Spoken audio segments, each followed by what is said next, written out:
النهاردة أنا هحكي لكم عن مأساتي مع البرد والامتحانات. أنا بس عايزة أعرف ليه بتعملوا الامتحانات بدري قوي كده؟ ليه بتحبوا تعذبونا؟ ليه هتستفيدوا إيه يعني؟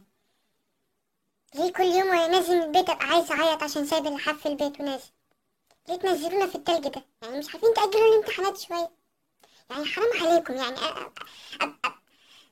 أبقى قاعد بذاكر أبقى قاعد بذاكر طول الليل، أروح الامتحان مش عارفة أحل عشان الدنيا برد.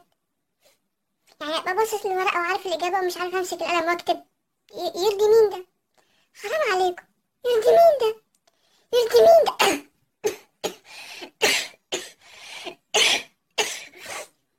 شايفين البرد عمل فيها ايه؟ شايفين الامتحانات بتاعتكم عملت فيها ايه؟ حرام عليكم. يرضي مين ده؟ انا هسكت خلاص، هسكت. مش عارفه احل حاجه. يعني لما اشيل مواد دلوقتي ويقولوا اسقط لي، اقول لهم عشان كنت بردان؟ حرام عليكم والله حرام.